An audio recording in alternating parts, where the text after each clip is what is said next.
Cashflow Diary Podcast, episode 192. Welcome to yet another exciting episode of the Cashflow Diary Podcast, the podcast that teaches you insider tips, tactics, and strategies for creating leverage streams of cash flow into your life. Learn from top-performing entrepreneurs, business owners, investors, and thought leaders from across the globe as they share their secrets to success. Like what you learn on this and other Cashflow Diary podcast episodes? Go to learninvestingnow.com and sign up to receive powerful tips and information that will help you succeed as an entrepreneur and investor. Now, here's your host, investor, entrepreneur, business owner, educator, speaker, author, and master facilitator of Robert Kiyosaki's cash flow game, Jay Massey. Hey guys, as you know, from time to time I travel and go different places. I happened to have done an event a little while ago, I guess now, and what we were going to do for the next couple episodes is bring you little bits and pieces, just the good parts. We're going to cut out the bad parts, right? You didn't have to sit through the entire thing. You get exposure to the good parts, and we're going to share with you some information, and hopefully in a different way, because I've been reworking it, redoing it, learning some new things, and we're going to just give you some of those excerpts. Now, many of you, if you want to get, the complete A to Z, here's a quick way to do that. You can pick up an electronic copy of my book currently. Go to, or send a text message to 72000-72000. The keyword is book. Text the word book, B-O-O-K. You're using a mobile device. Do it now while you're listening. B-O-O-K to 72000-72000. For those of you outside of the U.S., it's going to be cashflowdiary.com/free book. That's F-R-E-E-B-O-O-K, cashflowdiary.com/free book.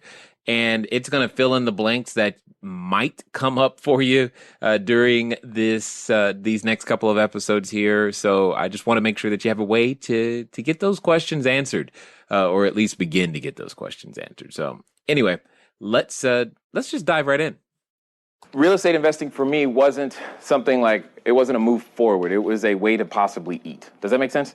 Understand that everything I share with you is coming from a perspective of, this wouldn't be nice one day if we could. It was, if I don't, we don't eat. That's two completely different motivations than some of you may be working from. One of the things that I often tell people is that comfort kills dreams. Comfort kills what?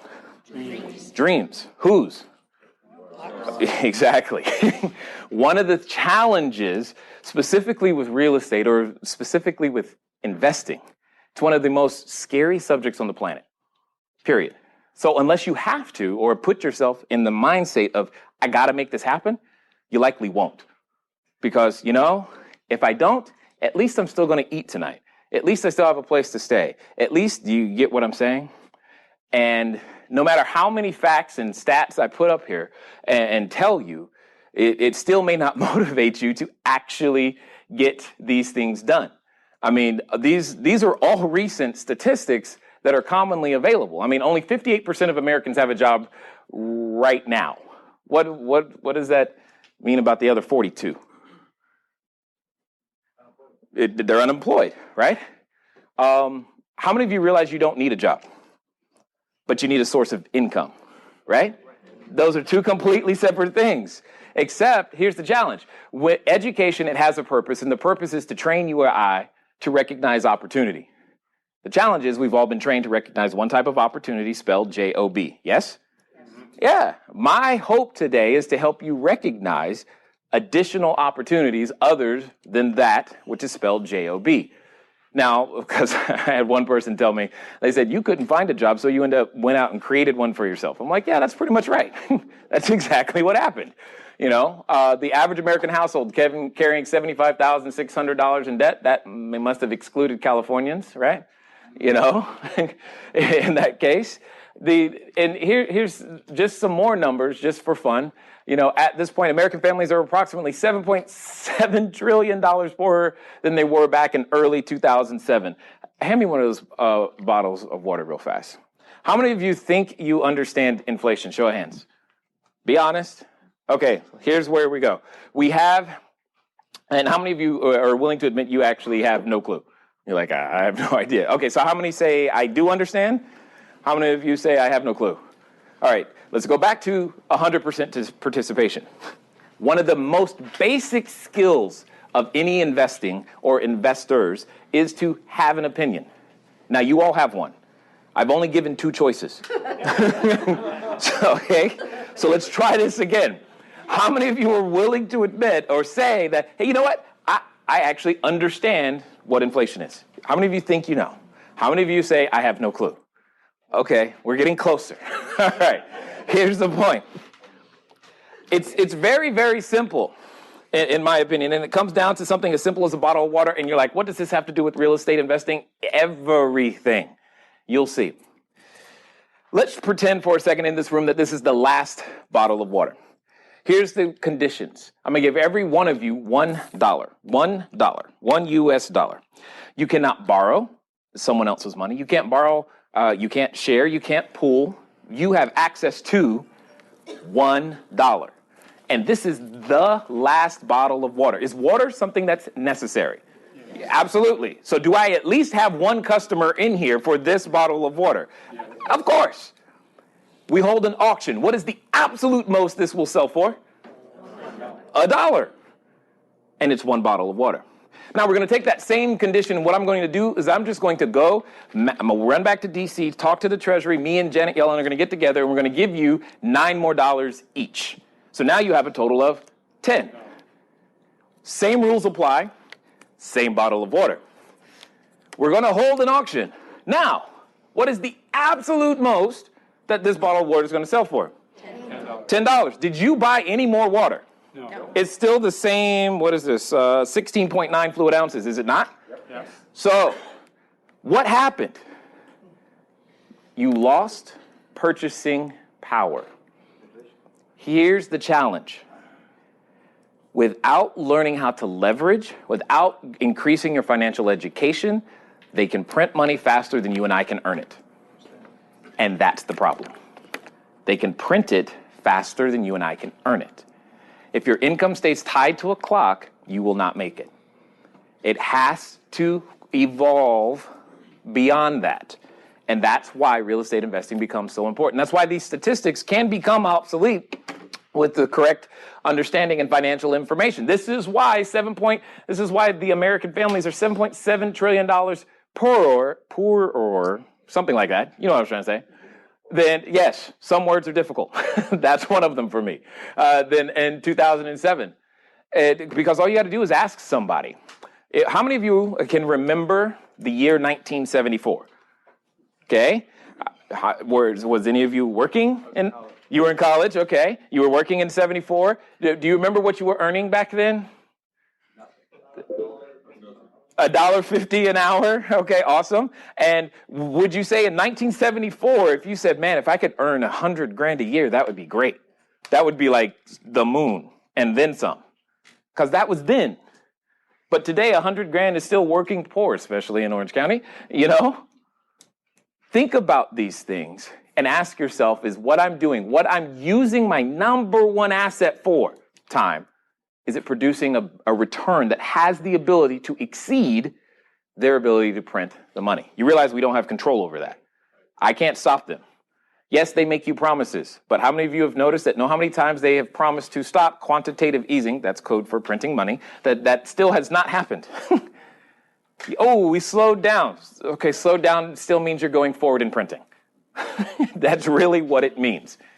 And those are the things that we have to understand how to interpret and look at. Also in 1974, two very interesting things happened. One, does anyone happen to remember what it cost to mail a letter, like what a stamp price was in that year? Exactly. It was a dime. And it mailed a letter. What does a stamp cost today? $49. It's still one letter. It's not going any further. It's the same distance, right? So it's all of these things that are happening, but it didn't go from 10 cents to 44 cents the next year, right? It took some time to get there. You know, it's like that whole proverbial boil the frog slowly, and then all of a sudden it's dead, didn't even realize it. Same thing happens, and it's silent unless you start looking for it in many different ways. So the question is, and this is the second thing that happened in 1974 that I thought was very interesting, is the ERISA plan, the whole thing when it comes to retirement plans. How many of you, there's only two possible answers here. How many of you have a retirement plan? Plan. How many of you do not have a retirement plan? Okay, see, there's only two possible answers. It's one or the other. But here's what I'm going to say for most of you. I'm going to say most of you actually don't have a retirement plan. What you have is a retirement account. You have no plan of what you're actually going to do when it comes to retiring, but you have a place where you're storing the money, and it's a retirement account. Does that make sense? Yes. And that's a very unique and distinct distinction that I think more people need to grasp, because most have never calculated how much they need for retirement. And when you do, you calculate a stack of cash. You say, oh, I need $2 million, $500,000, or 1.5, whatever the number is, I don't really care. I say you could make it work if you had $0 in the bank, if you knew how to just develop an asset and sell it in the marketplace. For example, I was not blessed with the gift of, say, singing. Well, that's not quite accurate. I won't be making any music that any of you are going to be purchasing anytime soon. Let's put it that way. But if I did, isn't it possible to live off the royalty income that produces? What if you had this was your financial situation? On the first of every month, $10,000 was deposited into your account. The condition was that at the end of that month, you had to spend every dollar, or else the next $10,000 would not be deposited. How many of you, by a show of hands, could make that work? Exactly. Even if your bank account was zero, right? That's my point. We need to learn how to develop assets and streams of income, not a stack of cash. And when you do that, you'll realize that real estate is obviously one of the best ways to do that. Because not enough people, they just don't know what they don't know and how they can actually get there, and there are a number of us, and some of you know them, people who are concerned about outliving their money because medicine has advanced and all these other things. For all of those reasons and more, I say real estate makes awesome sense because that was my situation in a sense. Understand, my wife could not eat or drink. Something as simple, again, as this same bottle of water or bread was not consumable for her. I could not walk and talk. So if I tried to walk and talk, literally from where I'm standing to right here, I would faint. I couldn't do both of those things simultaneously. So in that situation, did we need a stack of cash or streams of cash? The answer is streams, because we didn't know how long that was going to last. Obviously, I can talk today, and yes, she's fine. She can eat, which is great. The point is when those things happen, you realize, man, how vulnerable you really, really are to things. So this becomes the need to develop a way to do business. How on earth is this going to work out for us to go out there and create an income for something other than a JOB? This is the most important part of the presentation where I need your participation. So, what I would love to know is, you tell me, why haven't you or why aren't you doing the amount of business that you would like to do? Notice I said amount of business. So whether if you're in business and you're not doing the amount, or if you haven't done any, what is in the way? Because my intent is to knock that out.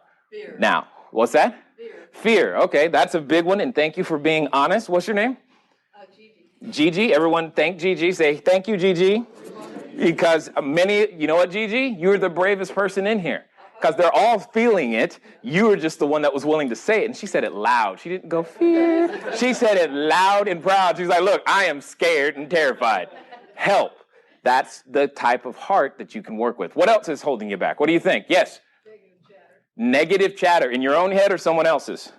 Yeah, no doubt. Okay, excellent. Because you know what? I can totally relate to negative chatter. I'll share with you very clearly some of the negative chatter I heard and can still hear from time to time. You can't do this. There's nothing in your background that says you can do this.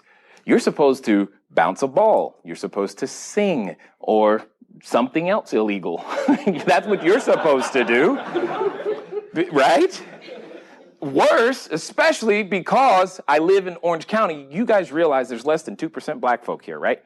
You may not have realized that, but you do now. So I don't get me and Vicky, we are instantly connected. We're like, hey, we don't see each other. There's just not a lot.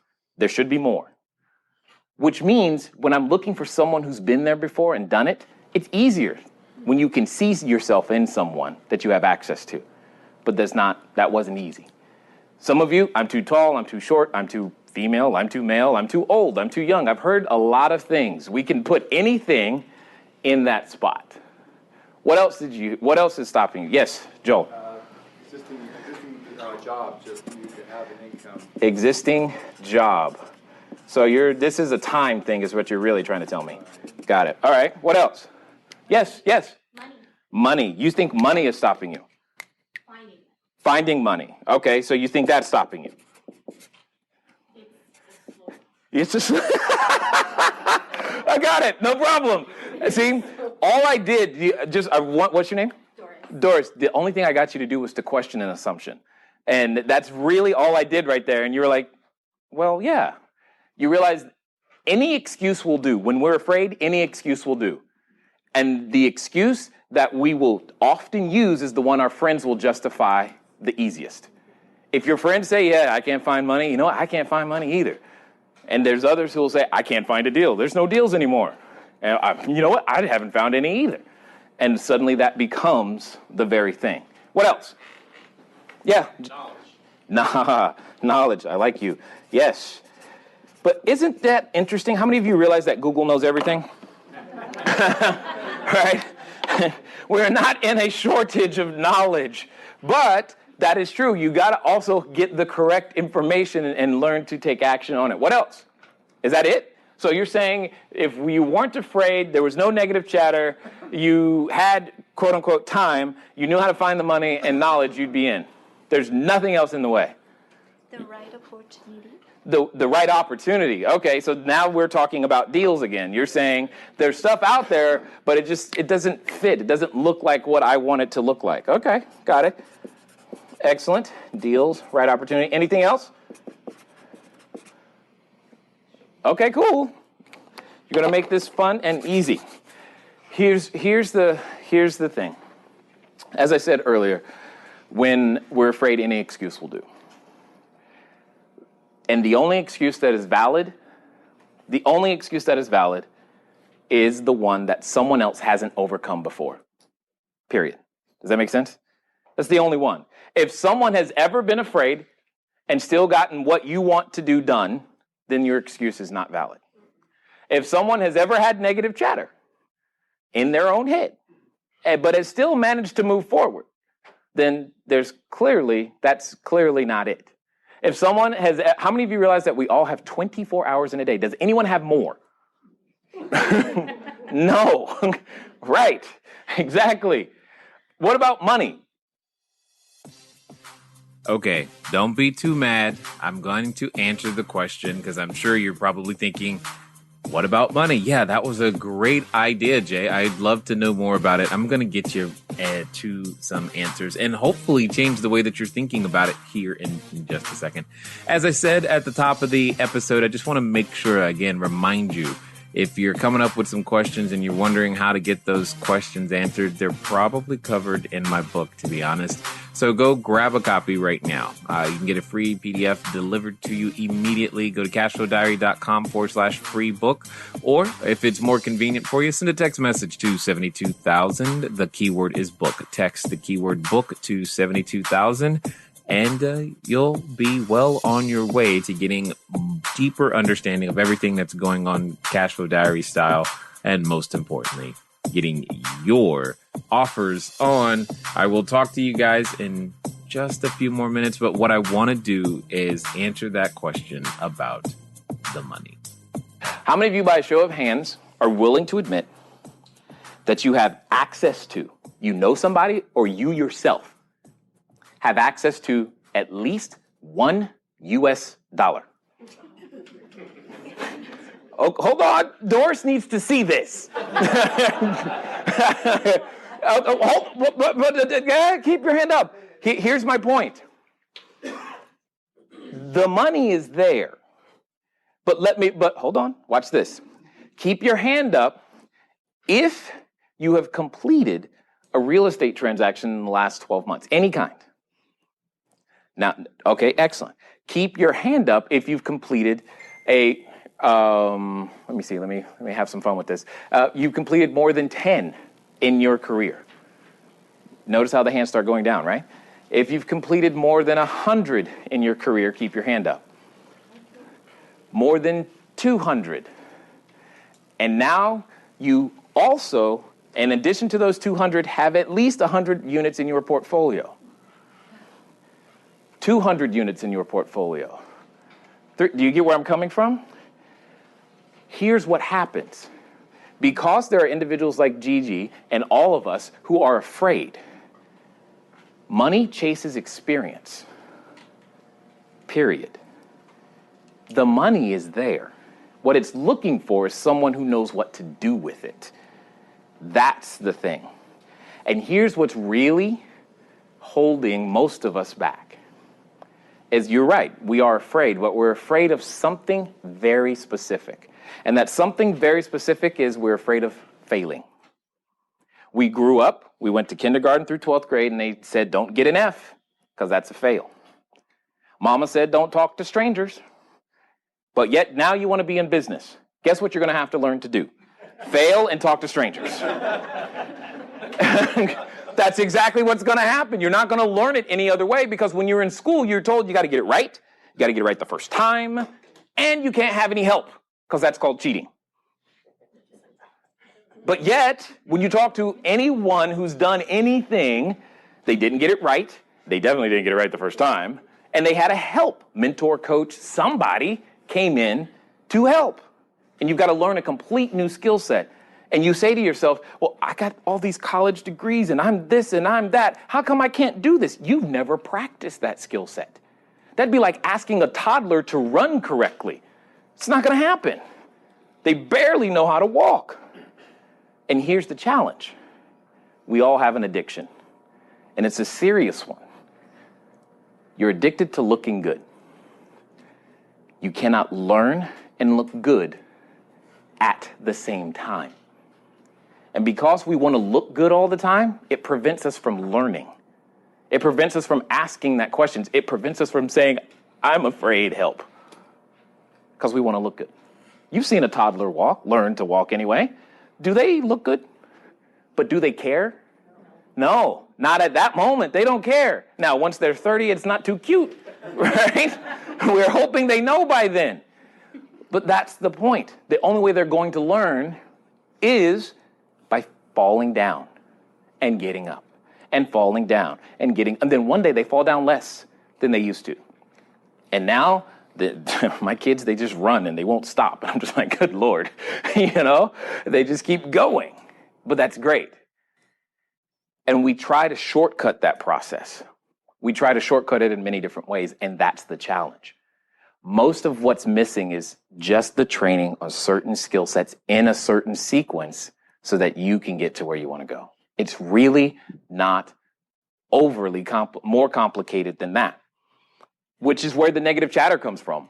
Because when you fail, you're like, oh, God, here we go again. See, I told you can't do that. And you just did it again. How many of you have ever lost money? How many of you are lying? No, right. You've lost money, right? So let's have another competition. Let's see who lost the most. Right? All right, so let's start at $100,000. If you've lost at least $100,000, keep your hand up. All right, let's go to $250,000. Let's go to $500,000. Let's go to $1 million. Let's go to 1.5. Let's go to 2. Let's go to 2.3. Okay, I still win. I hate winning both sides of these conversations. We have a winner. Where? Oh, you've got more? What's the number? I don't want to say. Okay, here's what okay, you win. Here's what that means. He now knows a whole lot of ways to not do something very well. And you think that has no value. Let me tell you, it is one of the most valuable things on the planet. Because here's your worst case scenario. You go out there and you try, all right? Worst case scenario. You go out there and you try. And now it totally bombs. All you got to do is document that experience, turn it into an ebook, call it, here is the 19 things I tried and the $1.5 million I lost. Don't do it this way. And sell that for $19.95, and I promise you, a lot of people will buy it. Because nobody wants to get it wrong. And you begin to recoup your losses. Here's the principle. You just paid full price for the mistake. Full price. You should offer it to the marketplace at a discount. That's what happens. You give more in use value than you take in cash value. If I paid $2.3 million for my mistakes, and then I put my mistakes in a neat little book that says, don't do this, for $25, I call that a really big coupon for you. Does that make sense? And that's my point. Because we have such an aversion, a fear of failure, fear of, oh my God, I won't look good. What are they going to think? No one cares. They're too busy thinking about, what are you going to think? Go out there and try, please. Because your family's depending on it. You've got people watching you don't even know it that want you to succeed. This whole job and time thing, it's an issue of priority. That's really it is. We've all got 24 hours. Who said the job time thing? Who was that? You. Joel? Yes. Excellent. Has there ever been an emergency in your life where you had to rearrange your schedule? So then you have time. The only difference is what you're talking about. See, remember when I said when real estate becomes a have to? Like, I gotta make this happen or I don't eat. Suddenly, everything else gets clear. That's one of the greatest things about emergencies, is it clarifies our priorities for us. I was in a state of emergency. My priorities were clear. Do this, eat. Great. After we get past eat, we'll worry about that when we've eaten. Until then, this is what I'm going to do. And right now, for most of us, that priority means if I don't go to work, job, I won't eat. And we've got to learn the skill sets necessary, because the greatest thing, especially with technology these days, is the amount of reach and access that we do have to customers and the amount of value that we can provide simultaneously while doing other things. But we just got to learn the skill sets necessary to make that happen. So, excellent. Deals, right opportunity. We're going to get to that right now. So here's the thing. There's basically 7 steps, in my opinion, to every business, and specifically 7 steps to a real estate business. And the 7 steps, we're going to go through them. What it comes down to is step number 1, you've got to have someone who's going to buy something from you, buy an asset from you, whatever it is. You can package your asset as a service or a product. It doesn't really matter to me. The point is, it's one or the other. Real estate, how many of you say real estate's a product? How many of you say real estate's a service? Okay, let's try this again. Back to 100% participation, guys. Is it a product or is it a service? It's a both. What is it? She's like, I think it's both. Right. It's strictly a service, in my opinion. Let me tell you why. Even if you fix and flip, guess what? This next guy can fix and flip too. The only difference is the quality of service that you put into it. If you put in granite countertops, my granite's the same. I can go buy the granite from the same guy. You can use, okay, you use quartz. Wonderful. We're getting to that.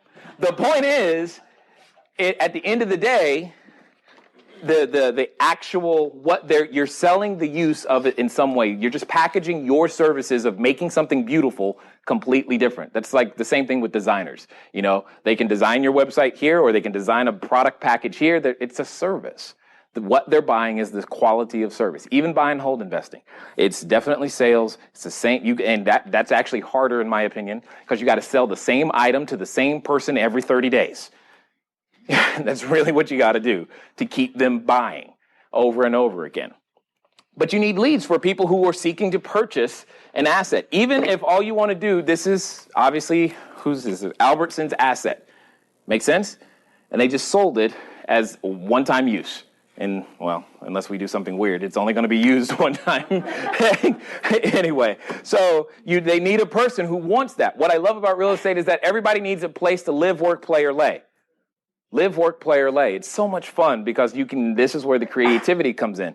You get to choose what type of service you wish to provide. So, for example, most of my assets are in Tennessee, Colorado. Tennessee and Colorado. That's where most of them are. Right now, I'm in this weird stage. So, like, two of the things that we're looking for, I'm trying to get some non-recourse lending on a commercial retail project in Colorado, like a $800,000, 50% LTV, et cetera. And then I'm working on 72 unit building, looking for some more rehab funding. Once those are done, I'm actually coming back. My intent is to come back to California and get some retail projects going here, because that just sounds like fun. Plus, I have small kids, and I want them to finally see what Dad does without having to spend $5,000 in airplane tickets to take everybody somewhere. So, and I think that would be fun. But because I love going to the movies, what do you think I want to buy? Movie theater. Exactly. It's just that. That's like why do you want to buy a movie theater? Because I like going there. I know what a good one should look like. I know what it should feel like. I definitely know what it should sound like, right? All of those things become exciting to me, right? The point I'm making is you get to choose how you want to play this game. So let me give you an untapped market right now that is growing at an insane rate that most of you are not thinking about, and that some of you are going to be like, oh, that's just wrong. Okay. How many of you have heard of this small group of people called the baby boomers? Okay. Yes, you realize they're not really small, right? Right. So, as things like, are they having their hips replaced? Yeah, of course. Medical devices, right? And when they were first born, what about Gerber? It exploded, right? And schools, construction, when they needed houses, when they needed cars, when whatever they have needed has grown tremendously. What right now in the U.S., just the U.S., so don't worry about the rest of the world, just in the U.S., what is currently the death rate? It's 100%. That is correct. It is 100%. So, if the death rate is 100%, what do you think these baby boomers might eventually need that could be severely underpriced right now? Cemeteries. Boom. Cemeteries, mortuaries, assisted. I mean, there's so many plays just right there. And you can't say there won't be a customer. What are they going to do? Run? How? Doesn't work. And those are the things that we, as real estate entrepreneurs, have to look at. See, our number one advantage is proof of concept. Say that with me. Proof of concept. That is our number one advantage. If some of you have a device and it looks like this, yes? Yeah. You realize in order for this device to happen, somebody had to talk to a whole bunch of investors and say, you don't understand. We're going to take something that already exists, the cell phone. They did not invent it. We're just going to repackage it, slap an Apple logo on it, and people are going to pay more for it. And they had to get enough people to say, yeah, I agree with that. Did they successfully do that? Yes. And then some, right? That's the thing. How many of you tonight would like to have a roof over your head? How many of you have had that feeling all your life? Like that would be a good idea. Proof of concept. That's what makes real estate easy to do and accessible to you and I. See, I'm not smart enough to invent one of those things. That's not that totally missed me. I can use it, but I'm not the guy that's going to invent it. And that's okay. I'm just smart enough to do real estate. And that's all I care about. Because people need a place to live, work, play, or lay. And those are the things that we get to leverage. So if you were going to be in the mortuary business, are there tons of buyers? Another way of saying that is, what is the population of the U.S.? You've got a customer, period. That is not the issue. So there should be no fear of, will anyone buy what I have to sell? They're there. You just have to learn how to look at it differently in various different ways. So that's step number one. You need a buyer lead. You need a seller lead. You need someone to give you the very inventory that you're looking to sell, whether that's land, whether that's, in my case, a movie theater. I'm also open to more commercial retail in California, but anyway, whatever, details. The point is, you need someone who's willing to sell the item that you need in order to have it so that you can sell it as well. Well, let's talk about it. A few years ago, the way real estate was transacted is that somebody woke up one day and for whatever reason decided, you know what? My real estate's good, but I want yours. So what I'm going to do is that I'm going to call tens of thousands of my best friends. We're going to put on some armor. We're going to get some catapults, and we're just going to come to your land and attack you. And when we're done and you're gone, that real estate is now going to be mine. Make sense? Yeah. In theory, today, we're a little bit more civil than that when real estate transfers hands. But for all intents and purposes, it's the same thing. There are times when what we have isn't what we want. Does that make sense? Mm-hmm. What we have isn't what we want. All assets, especially real estate, changes hands. It's going to someone. Every piece of real estate is currently owned by somebody, and it's going to change hands to someone. Guess who it's going to change hands to? It's going to change hands to the person who knows how to solve the problem of the person who owns the real estate. The reason you are having challenges finding properties is because you're looking for properties. Look for problems, not properties. People have problems. I solve problems for people who happen to have real estate. Period. That's what I look for. You have a problem? Do you have real estate? I can help you.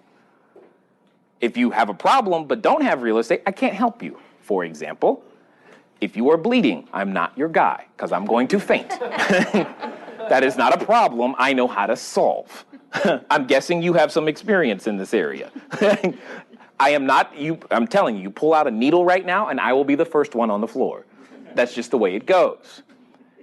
However, you say, Jay, I would really love to be able to get rid of this house so I can go retire, because this happens a lot. Somebody had properties in Ohio. Who was that? I heard it was you. Yes. Okay. So when I've worked that area of the country, the people who are looking to sell are typically looking to go somewhere else because it snows up there. And they don't like the cold anymore, and they want to go somewhere else. So all I'm doing is helping them take a nice vacation, usually to Florida or Arizona or someplace much warmer. And the only thing they need me to do is figure out a way to get them out of the house so that they can go. Make sense? So now, instead of looking for a deal, what if you started looking for people, say you happen to run an ad campaign in Ohio and said, looking to move to Arizona, but feeling stuck? What does that now do? That brings to you that very person. Does that make sense? Mm-hmm. And I'm trying to say these things because we're too busy saying, here's what I need. Here's what I need. No one cares what you need. At all. But if you tell me that you can solve my problem, oh, please, all day long. Not only am I going to tell you what my problem is, if I know a friend who has the same problem, what am I likely to do? Tell them too. Suddenly, your marketing just got a lot easier when you are known as the problem solver. And some marketplaces where we do this, our number one of our best lead sources is actually code enforcement. Many of you don't like code enforcement. I love them. Because you know what? After they give us those nice little love notes, and we fix it, all you have to do is one more thing. You already have their phone number. They're willing to talk to you. What about you just ask them, hey, who else are you giving love notes to that isn't fixing the house? I would love to fix it. If you introduce me, I could probably fix that one too. Do you think they know who that person is? Yeah. Do you think they want the problem gone? They just want the problem off their desk. That's it.